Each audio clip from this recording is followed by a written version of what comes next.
পিকু পর্ব দ্বিতীয়। সুমিতবাবু বলে, শাল গো শাল।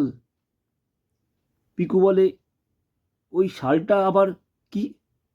নামটা তো বাপের কালে শুনিনি মাস্টার। সুমিতবাবু বলে, শাল গায়ে দিলে শরীরটা অনেক গরম হয়। একবার গায়ে জড়ালে ঠান্ডা তোমার গায়ে লাগবে না। সুমিতবাবু আরও কত কথা বলছিল, কিন্তু পিকুর কানে যেন কোনো কথাই পৌঁছালো না। পিকু স্বপ্ন দেখে এই শীতে গায়ে শাল দিয়ে ভ্যান রিক্সা টানছে। সবাই জিজ্ঞাসা করছে, পিকু এটা কি গায়ে দিয়েছিস?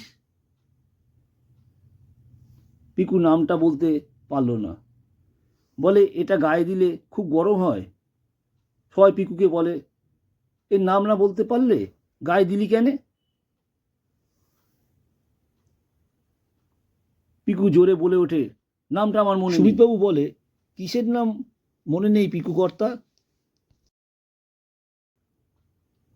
পিকু একটু থতমত খেয়ে বলে, না মাস্টার, ওটার নাম কি বললেন? সুমিতবাবু হেসে বলে, শাল গো শাল। এইভাবেই প্রতিদিন সন্ধ্যায় পিকু সুমিতবাবুকে নিয়ে বাড়ি পৌঁছে দেয়। আজ সন্ধ্যায় সুমিতবাবু ভ্যান রিক্সায় উঠতেই পিকু বলে, মাস্টার, আজ তো 3 দিন হলো, আমার শালটা এসেছে? সুমিতবাবু বলে, না গো, এখনো আসেনি। কাল দিনটা দেখি, হয়তো কাল চলে আসতে পারে। দেখতে দেখতে প্রায় 7টা দিন কেটে যায়, কিন্তু বাড়ি থেকে এখনো শালটা পাঠালো না। বিদ্যুৎ পিকু প্রতিদিন একবার বড় আশা নিয়ে জানতে চায়, কিন্তু সুমিতবাবুর মুখ দিয়ে না আসেনি এটা শুনতেই পিকুর মনটা যেন হতাশায় ডুবে যায়। সুমিতবাবু এবার সত্যি সত্যি লজ্জায় পড়ে গেল। মনে মনে ভাবে, শালের কথাটা আগ বাড়িয়ে না বলে শালটা হাতে আসার পর পিকুর হাতে দিয়েই ভালো করতাম। এইভাবেই দেখতে দেখতে আরও কয়েকটা দিন কেটে যায়। ঠান্ডাটা কয়েকদিন থেকে ভালো জমিয়ে বসেছে। আজ সন্ধ্যায় স্টেশন থেকে একটু লজ্জিত হয়ে সুমিতবাবু বাড়ি যাওয়ার জন্য বেরায়। মনে মনে ভাবে, আজ যদি পিকুর সঙ্গে দেখা না হয় তবে ভালোই হবে। দেখা হলেই তো বলবে, মাস্টার, আমার শালটা। সুমিতবাবু রাগটা নিজের মায়ের ওপর পড়ল। নিজে মনে মনে বলে, আমার মাও তো হয়েছে সেই রকম ভুলো মন। কবে চিঠি পাঠিয়েছি, প্রায় 14 কি 15 দিন হবে, কিন্তু কোনো খবর এখনো পাঠালো না। ছি ছি, এদিকে আমি পিকুর কর্তাকে মুখ দেখাতে লজ্জা পাচ্ছি। আজ আর পিকু কর্তার সেই ডাক, মাস্টার, বাড়ি পৌঁছে দেব, শোনা গেল না। সুমিতবাবু একবার পিছন দিকে তাকালো, না, আজ আর পিকু কর্তার দেখা নেই। মনে হয় ভাড়া পেয়ে গেছে। সুমিতবাবু আজ হাঁটতে হাঁটতে বাড়ি পৌঁছে যায়। আজ মনস্থির করে ফেলে, যাই হোক, বাড়ি থেকে শীতের শাল পাঠাক বা না পাঠাক, আমি এখানকার হাট থেকেই একটা শাল কিনে পিকু কর্তাকে দেব। পরের দিন সকালে সুমিতবাবু হাটে গিয়ে দেখে একজন বিক্রেতা চাদর, কাপড়, জামা বিক্রি করছে। সুমিতবাবু বলে, ও হে, গায়ে একটা ভালো শাল দাও দেখি। দোকানদার বলে, মাস্টার, এখানে শাল তো পাওয়া যায় না, শহর থেকে আনতে হবে। সুমিতবাবু বলে, আমার নিজের লোককে দেব, তা বেশ একখানা ভালো দেখে ঠান্ডা যাতে মানে তেমন একটা চাদর দাও দেখি।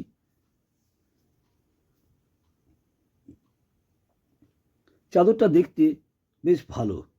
সুমিতবাবু বলে, এটাই কাগজে মুড়ে দাও। সুমিতবাবু টাকা পকেট থেকে বার করে দিতে যাবে, পিছন থেকে ডাক দেয়, মাস্টার। ডাক শুনে সুমিতবাবু পিছনের দিকে ঘুরে তাকালো। পিকু কর্তা দাঁড়িয়ে হাসছে। সুমিতবাবু বলে, ওহ পিকু কর্তা তুমি? তা পিকু কর্তা, বেশ কয়েকদিন তোমার সঙ্গে স্টেশনে আমার দেখা হয়নি। এই দেখো, তোমার জন্য গায়ে চাদর কিনেছি, দেখো তো তোমার পছন্দ হয় কি। পিকু হেসে বলে, এই দেখেন মাস্টার, আমি কেমন শাল গায়ে দিয়েছি। সুমিতবাবু বলে, বাহ, বেশ ভালো লাগছে তো। তাহলে এই চাদরটা? পিকু বলে, ঠান্ডাতে এটাই যথেষ্ট, চাদর আর লাগবে না। পরের দিন থেকে সুমিতবাবুর মনটা বেশ হালকা হয়ে যায়। এই শীতে পিকু কর্তাকে কেউ একজন ভালোবেসে একটা শাল তো দিয়েছে। সুমিতবাবু আজ খুশি মনে অফিসের কাজকর্ম করে চলেছে। সকালে প্রথম প্যাসেঞ্জার ট্রেনটা পাস করিয়ে দিয়ে সুমিতবাবু টেবিলের সামনে চেয়ারটা টেনে বসে টেবিলের উপর রাখা জলের গ্লাসটা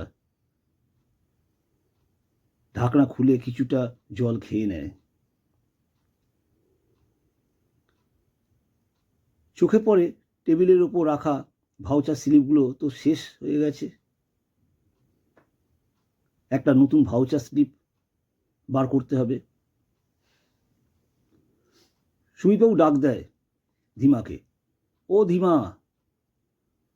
পাশের ঘরে কাজ করতে করতে ধীমা বলে, মাস্টার কিছু বলবেন?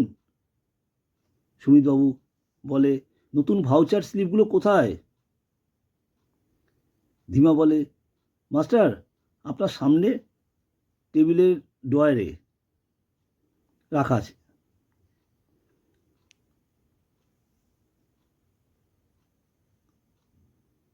সুমিতবাবু বাঁদিকে ড্রয়ার দেখলো, না এখানে পাওয়া গেল না। এবার ডান দিকের ড্রয়ার খুলে দেখলো, হ্যাঁ ভাউচারটা সামনেই রাখা আছে। ভাউচারগুলো বার করে আবার ড্রয়ারটা বন্ধ করে দিতে গিয়ে সুমিতবাবুর চোখটা ড্রয়ারের ভিতরে রাখা একটা চিঠির ওপর পড়ে। এটা কি বলে হাতে নিয়ে দেখে একটা চিঠি। চিঠিটা পড়া শুরু করে, আরে এটা তো আমার মাকে লেখা চিঠি।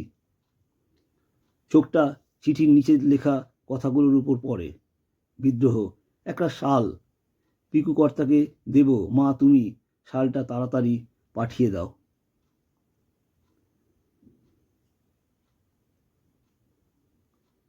সুমিতবাবু মাথায় হাত দিয়ে বসে পড়ে, এই চিঠি তাহলে আমি পোস্ট করতে ভুলে গেছি,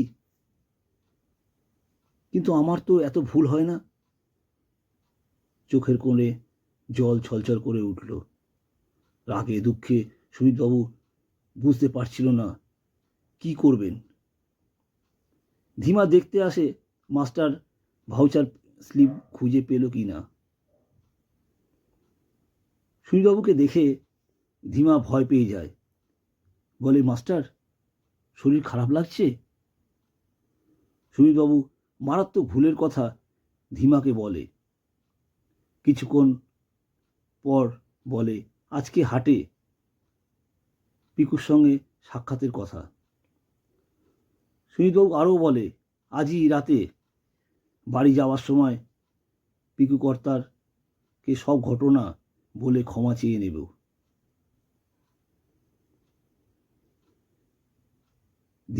ধীমা সবকিছু শুনে অবাক হয়ে পাশে রাখা চেয়ারটায় ধপ করে বসে পড়ে।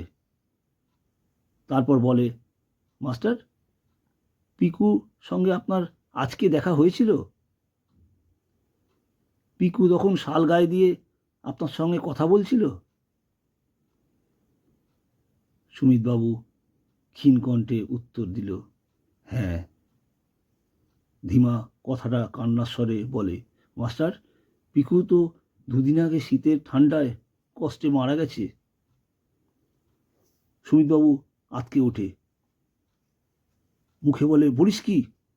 চোখ দিয়ে টপ টপ করে জল পড়তে লাগলো সুমিতবাবুর। সুমিতবাবু কান্না জড়ানো স্বরে বলে, কিন্তু আমি তো আজ। কথাটা শেষ করতে পারল না। ধীমা বলে, মাস্টার, পিকু আপনাকে খুব ভালোবাসতো, আমাকে বলতো। মাস্টারকে বাড়ি পৌঁছে দিলে মাস্টার কোনোদিন আমার 1 টাকা ভ্যান রিক্সার ভাড়া দিত না। আপনি বলতেন, ভ্যান ভাড়া 1 টাকা আমি দিতে পারবো না। আমি তো মাস্টার। তার চেয়ে পিকু খুড়ো, তোমার ট্যাকে কত খুচরো আছে দেখি। পিকু খুড়ো কোনোদিন 2 টাকা, কোনোদিন 5 টাকা ভাড়া হয়েছে দেখাতো। আপনি কোনোদিন 10 টাকা, কোনোদিন 20 টাকা দিয়ে বলতেন, এটা তোমার মেহনতির টাকা দিলাম। সুমিতবাবুর বুকের ভিতরটা কেমন যেন করছিল, যেন চিৎকার করে কাঁদতে পারলে ভালো হয়।